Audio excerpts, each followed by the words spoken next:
आप सभी का स्वागत है इस वीडियो लेसन में। ये हमारे क्लास 9 के चैप्टर 2 पॉलिनोमियल का पार्ट 3 यानी कि थर्ड वीडियो है। इससे पहले वीडियो में हमने पॉलिनोमियल को जाना, उनके जीरोस के बारे में सीखा, what is zero of polynomial ये सीखा। आज हम जो टॉपिक सीखने वाले हैं that is remainder theorem of polynomial. What is remainder theorem ये जानेंगे। उससे पहले कुछ बेसिक चीज़ों को समझते हैं। अब हम जानते हैं हम लोग कि अगर हम किसी एक नंबर को किसी और दूसरे नंबर से डिवाइड करें, हमारा जो ट्रेडिशनल मेथड है डिवीजन का, अगर डिवाइड करें जैसे 16 is divide by 3 what we get 3 5 are 15 और 1 क्या मिलता है हमें remainder. This is our remainder. कभी कभी क्या होता है रिमाइंडर 0 मिल जाता है, जैसे 16 can be easily divided by 4, तो यहाँ में कितना हो गया 0। यहाँ हम 0 लिख सकते हैं या फिर क्रॉस लगा सकते हैं, रिमाइंडर इज 0। इस केस में हम लिख सकते हैं 16 is equal to 3 into 5 plus 1, because 3 into 5 is 15 and 15 plus 1 is 16। इस केस में हम लिखेंगे 16 is equal to 4 into 4 plus 0, because what is the divisor here 4 and quotient is 4. तो आपने क्या देखा, a number can be written in this form where 3 is divisor, 5 is quotient and 1 is remainder. Here 16 is dividend, 4 is divisor, 4 is quotient and 0 is remainder. इसी तरह से हम 27 को लिख सकते हैं 5 5s are 25 plus 2, 5 is divisor, 5 is quotient and 2 is remainder. So divisor, quotient, remainder, और ये हो गया डिविडेंड। तो ये जो रिलेशन है हमें पहले से पता है नंबर्स के फॉर्म में। What is the relation? The relation between divisor and dividend and quotient and remainder is dividend. Dividend मैंने हम जिसको डिवाइड कर रहे हैं, डिविजर बिटवीन जिससे डिवाइड कर रहे हैं, इनटू क्वोशिएंट जो हमारा भागफल यानी कि जिसको हमें आंसर में ऊपर मिलता है, प्लस रिमाइंडर।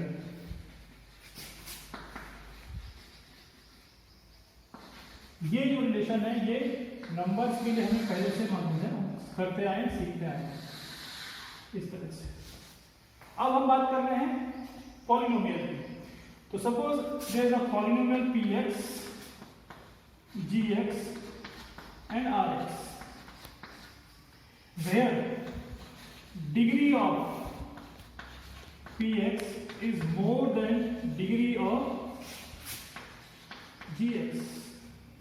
अगर ऐसा है कि एक पॉलिनोमियल है px, x का पॉलिनोमियल है, एक px है gx, वो भी x का पॉलिनोमियल है, इस पॉलिनोमियल की डिग्री है इससे छोटी है, तो अगर हम इससे इसको डिवाइड करें, अगर हम px अपॉन gx करें, यानी हम px को gx से डिवाइड करें, इसको हम ऐसे भी लिख सकते हैं, तो क्या होगा, हमको एक क्वोशिएंट मिलेगा rx और नीचे क्या मिलेगा, रिमाइंडर मिलेगा। क्वोशिएंट मिलेगा qx और रिमाइंडर मिलेगा rx डिवाइड करने पर। अभी देखेंगे इसको एग्जांपल से। तो ये रिलेशन बनेगा px qs gx और rx में, वो बिल्कुल वैसा ही बनेगा जैसा कि हमने नंबर्स के लिए बनाया। और रिलेशन क्या होगा, रिलेशन होगा px is equal to gx into qx plus rx, where this is dividend that has to be divided, this is divisor by which we are dividing px, this is quotient and this is remainder. Now as we know remainder can be 0। अगर कोई number पूरा divide हो जाए तो reminder 0 हो सकता है। तो यहाँ पर भी क्या होगा, rx कैन बी 0 एंड अगर वो पूरा डिवाइड नहीं हो रहा है then remainder should be less than divisor. ऐसे तो होता है, जैसे अभी हमने किया 3 5 15, कितना बचा रिमाइंडर 1। 1 इस 3 से छोटा है, यह डिवीजर, यह remainder, remainder should be less than divisor, या तो 0 हो या इससे छोटा हो, यही तो होता है। सेम इधर है, लेकिन यहाँ क्या लिखेंगे हम लोग, degree of remainder, degree of R X should be less than degree of G X, कि जो डिवीजन है उसकी डिग्री इस आर एक्स की डिग्री से बड़ी होनी चाहिए या फिर आर एक्स जीरो होना चाहिए। आर एक्स जीरो इसका मतलब ये वाला टर्म जीरो हो गया, इसका मतलब T X is G X into Q X, पूरा पूरा डिवाइड हो गया। और इस सूरत में हम कहेंगे कि ये और ये इसके फैक्टर है। डिवाइड नहीं हो रहा है, then we will say that R X will be another polynomial whose degree should be less than the degree of g x। अब इसको समझते हैं कि हमने डिवाइड कैसे किया। अब ये रिमाइंडर थ्योरम हम नहीं आए, तो रिमाइंडर थ्योरम पे आएंगे, लेकिन उससे पहले हमें सीखना होगा किसी एक पॉलिनोमियल को किसी दूसरे पॉलिनोमियल से डिवाइड कैसे किया जाता है। Now look at this question. This question is question of exercise 2.3. First question, first part. The question is find the remainder when this polynomial, the polynomial is x cube plus 3x square plus 3x plus 1 is divided by x plus b. Now this question can be easily done by remainder theorem that we shall discuss after some time. But अगर हमको remainder theorem नहीं पता और हमें divide करने को बोला ही जाए कि डिवाइड करके दिखाइए डिविजन मेथड, जो डिवीजन का मेथड है, तो कैसे डिवाइड कर सकते हैं उसको सीखते हैं। वैसे क्वेश्चन रिमाइंडर थ्योरम से आसानी से हम कर सकते हैं, उसको हम बाद में करने वाले हैं। अभी हम सीखते हैं डिवाइड कैसे करना, किसी एक पॉलिनोमियल को दूसरे पॉलिनोमियल से डिवाइड कैसे करना। देखिए, क्योंकि यहाँ पर दो पॉलिनोमियल है, एक है पॉलिनोमियल ये, this is cubic polynomial because the degree is 3, this is real polynomial because degree is 1। तो because this has a degree more than the degree of this polynomial, तो ये हो जाएगा डिविडेंड और ये हो जाएगा डिवीजन। वो खुद भी कह रहा है कि इसको डिवाइड करो, तो px कितना हो जाएगा, px is equal to X cube plus 3x square plus 3x plus 1 and gx that is our division is equal to x plus 1। अब डिवाइड करने के लिए इसको हम ट्रेडिशनल मेथड जो हमारा डिवीजन का है उस तरह से इसको लिखते हैं।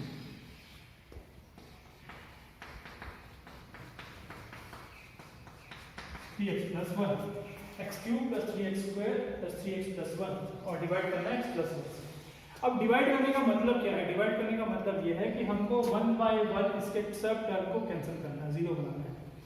अब मुझे इस x क्यूब को जीरो बनाने के लिए यहाँ पर x क्यूब चाहिए होगा, जिससे जब मैं इसको माइनस करूंगा, हम जब डिवाइड करते हैं तो क्या करते हैं, अगर मुझे 20 को डिवाइड करना है 4 से, तो मैं यहाँ पर क्या करूँगी, कोशिश करूँगा कि 20 आ जाए मेरा, तो 4 5 20 होता है। फिर क्या करते हैं, यहाँ पर जो नंबर आता है इसको यहाँ से माइनस करके और आंसर में देखते हैं कितना है। तो अगर मुझे यहाँ पर जीरो लाना है तो x क्यूब लाना पड़ेगा। अब इस x में कितना मल्टीप्लाई करूँ कि x क्यूब मिल जाए, इस x में किस नंबर से या किस वेरिएबल से मल्टीप्लाई करूँ कि मुझे x क्यूब मिल जाए। तो इस x को अगर हम x स्क्वायर से मल्टीप्लाई करते हैं तो क्या होता है, x क्यूब हो जाता है, x square into x cube. और x स्क्वायर केवल x में मल्टीप्लाई नहीं होगा क्योंकि ये पूरा पूरा डिवीजन है, तो पूरे डिवीजन में मल्टीप्लाई होगा। तो x square into x cube और x square plus 1 is x square. ये हमारा आया, ये अगला टर्म, अगला स्टेप। अब क्या करते हैं, यहाँ पर हम माइनस करते हैं। तो जब माइनस करेंगे तो क्या होगा, इसका जो साइन चेंज हो जाएगा, माइनस हो जाएगा और ये भी क्या बन जाएगा माइनस। तो x cube minus x cube cut गया, कैंसिल होकर जीरो। इसको आप ऐसे भी लिख सकते हैं या सिंपली काट सकते हैं। Now 3x square minus x square is x square। अब इन टर्म में से कुछ भी माइनस नहीं हो रहा है, तो ये टर्म सारी एज इट इज नीचे आ जाएगी। x स्क्वायर नीचे, 3x square minus x square is 2x square, 3 minus 1 is 2x square, 3x का 3x मतलब जैसे हमने इस x क्यूब कैंसिल किया, अब हमने इसे कर दिया हमारा first remainder, this is remainder 1। अब ये रिमाइंडर हमारा फाइनल रिमाइंडर नहीं है। क्यों नहीं फाइनल रिमाइंडर? क्योंकि रिमाइंडर के लिए शर्त क्या है कि रिमाइंडर तो जीरो या रिमाइंडर की डिग्री डिवीजन की डिग्री से छोटी है। अब ये रिमाइंडर कितना है, 2x square plus 3x plus 1, इसकी डिग्री कितनी है, इस rx की डिग्री है 2, क्योंकि इसमें ये x की फॉर्म में पॉलिनोमियल है और हाईएस्ट पावर 2 आई है, तो ये क्वाड्रेटिक पॉलिनोमियल है। जबकि हमारे डिवीजन की जो डिवीजन था उसकी डिग्री कितनी थी, 1, क्योंकि यहाँ पर हाईएस्ट पावर 1 है। तो ये डिग्री इससे ज़्यादा नहीं होनी चाहिए, कम होनी चाहिए, 0 होनी चाहिए। तो ये हमारा फाइनल रिमाइंडर नहीं है। अब इसको आगे बढ़ाएंगे, तो हम इस x स्क्वायर कैंसिल करने की कोशिश करेंगे। मुझे यहाँ दिया 2x स्क्वायर, तो मैं किससे मल्टीप्लाई करूँ, 2x से मल्टीप्लाई करूँ। 2x into x is 2x square. अब क्या इससे मल्टीप्लाई करना है, 2x into x is 2x square और 2x into 1 is 2x। Minus किया या माइनस किया, ये प्लस का माइनस हो जाएगा और ये प्लस का माइनस कैंसिल हो गया। 3x minus 2x is x plus 1. Now it's very simple. x plus 1 है और यहाँ भी x plus 1 है, तो मैं कितना लिखूँ? अगर मैं 1 लिख दूंगा, क्या लिख दूंगा? 1. तो x plus 1 1 सा x plus 1. इस 1 को जब मैं मल्टीप्लाई करूँगा इस x में तो x आएगा और 1 को बगल में बनाएगा तो एक आ जाएगा माइनस माइनस और एक कैंसिल हो जाएगा. ये हमारा लिमिट कितना आ गया? 0. सो Rx is 0. Rx is 0. This is it. हम जब इस पॉलीनोमियल को x plus 1 से डिवाइड करते हैं तो Rx कितना आता है? 0. Remainder is 0. It means this polynomial can divide this polynomial easily. ये इसको पूरा पूरा डिवाइड कर देता है. रिमाइंडर कितना आ गया? 0. It means this is a factor of this polynomial. ये इसका एक फैक्टर भी है, इसको भी डिस्कस करेंगे. ये है ट्रेडिशनल मेथड डिवीजन करने का. क्या करना है इसमें? 1 by 1 सब टर्म्स को 0 बनाना है और रिमाइंडर तब तक आप आगे बढ़ाते रहेंगे डिवीजन प्रोसेस को जब तक रिमाइंडर को 0 ना हो जाए या रिमाइंडर की डिग्री जो हमारा डिवीजर है उसकी डिग्री से कम ना हो जाए. इस स्टेज पे आगे डिग्री बराबर है. ये भी 1 डिग्री का पॉलीनोमियल है x plus 1. यहाँ पे डिग्री पावर 1 है तो भी लीनियर पॉलीनोमियल, ये भी लीनियर है. तो हम आगे बढ़ेंगे और अगले स्टेप पे क्या होगा? 0 हो गया. इट मींस अब काम खत्म. या तो Rx 0 आ जाए या Rx ऐसा आए कि उसकी डिग्री इसकी डिग्री से कम हो. That is how we can divide this, divide a polynomial with another polynomial. Now we shall discuss this problem by remainder theorem. कितनी आसानी से हम थ्योरम की मदद से इसको डिस्कस कर सकते हैं या सॉल्व कर सकते हैं. For that, first of all, we shall learn what is remainder theorem. Now this is our remainder theorem. Remainder theorem says let Px be any polynomial of degree greater than or equal to 1.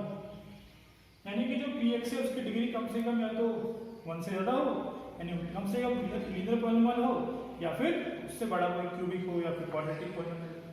तो ऐसे Px हमको polynomial दिया है, इसकी degree 3 है, more than 1 है या equal to 1 है.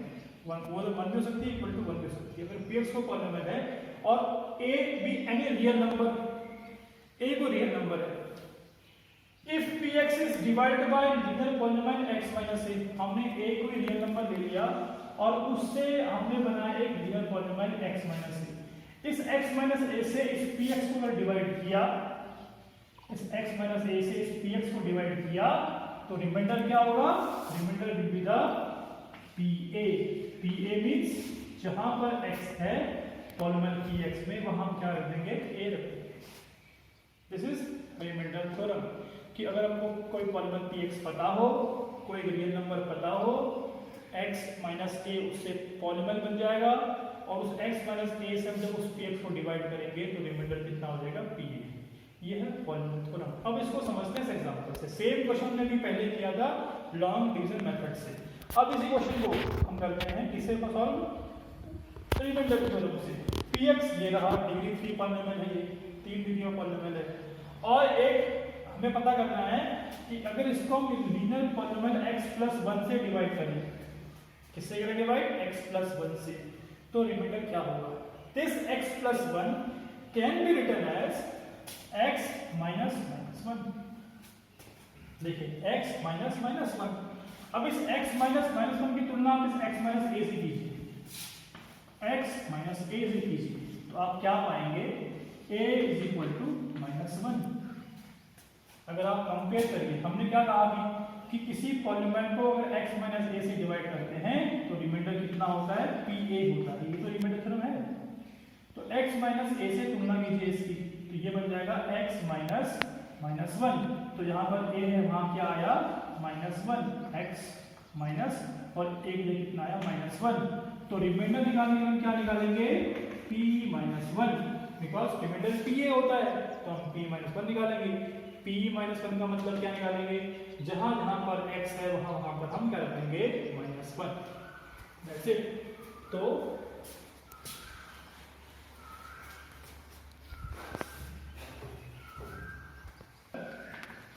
Theorem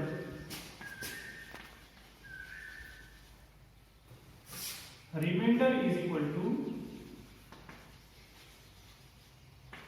p of -1. p of -1 and what is -1? यहाँ पर जहां जहां x से कितना रख देंगे? -1 रख देंगे. तो जहाँ पर x का मान रख दिया -1/3 plus 3 -1 square plus 3 into -1 plus 1. What is -1/3? -1 into -1 into -1. That is minus +1 into -1 again -1. 3 bar minus हो गया ना, तो -1 into 3 ये हो जाएगा -1 का स्क्वायर प्लस 1 -3 प्लस 1. तो -1 प्लस 3 -3 प्लस 1 -1 प्लस 1 प्लस 3 -3 एक remainder is 0. So p -1 is 0. Same remainder है जो हमने पहला निकाला था, अभी वो निकाला हमने लॉन्ग डिवीजन मेथड से, अभी निकाला हमने रिमाइंडर थ्योरम से. करना क्या है, जो भी आपको फैक्टर दिया है उसको 0 पे आप इसको ऐसा भी कर सकते हैं कि x + 1 is equal to 0. So x is equal to -1. जो x की वैल्यू निकली उसको रख दीजिए पॉलिनोमियल में कि x की जगह पर, और उससे रिमाइंडर निकल जाएगा. तो this is another question from same exercise 2.3. Check whether this polynomial 7 + 3x is a factor of this. Is a factor of this means, factor means कि ये इसको पूरा डिवाइड कर रहा है और रिमाइंडर क्या होगा 0. हम कहते हैं कि 4 24 का फैक्टर है. 4 is a factor of 24 because 4 can divide 24 completely. Remainder is 0. तो रिमाइंडर 0 है. रिमाइंडर क्या है 0 है. इट मींस इफ ये इसका फैक्टर है then this is a 0 of this polynomial, और रिमाइंडर क्या हो जाएगा 0. If 7 + 3x is a factor of 3x³ + 7x, then 7 + 3x is a 0 of 3x³ + 7x. It means x is equal to, या 7 + 3x is equal to 0. It means x is equal to -7/3. -7/3 is a 0 of a is a 0. Then what is p - 7/3? ये हमारा px है. What is this? px. तो इसके लिए p - 7/3 कितना हो जाएगा? ये हो जाएगा 3 इंटू -7/3 का cube plus 7 into -7/3, and it will become -49 into 7. Why? 7³ is it means 7 into 7 into 7. 7 7 is 49 into 7 upon 3 into 9. Okay, 3 का क्यूब कितना होगा? 27. 27 कैलकुलेटर है 3 into 9 प्लस 7 7 का 49 और 3. यहाँ 3 से 3 कट गया. यहाँ कितना हो गया? -49 into 7 upon 9 -49 upon 3. क्लियरली ये कभी भी 0 नहीं होगा. ये 0 नहीं आने वाला, बिकॉज अगर हम कॉमन लेंगे 49/3 तो अंदर कुछ ना क्वांटिटी आएगी. तो ये 0 के इक्वल नहीं आ रहा है. ये 0 के इक्वल नहीं आ रहा है, इसका मतलब ये इसका 0 नहीं है. ये इसका 0 नहीं है, इसका मतलब ये इसका फैक्टर नहीं है. हमने शुरू में क्या माना था कि ये इसका फैक्टर है, और फैक्टर है then this should be equal to 0. लेकिन ऐसा नहीं हुआ. ये 0 के इक्वल नहीं आया. It means this is not a 0. It means this is not a factor. ये कहां से आया था? जब इसको हमने 0 के बराबर रखा था तो x की वैल्यू कितनी आई? -7/3 आई. और -7/3 रखने पर क्या होना चाहिए? 0 होना चाहिए. लेकिन जो नहीं हो रहा है, नहीं हो रहा है, इसका मतलब ये इसका फैक्टर नहीं है. सो 7 + 3x is not a factor of 3x³ + 7x. That's it. अगर ये 0 हो जाता तो फैक्टर होता. 0 नहीं है, इसका फैक्टर नहीं है.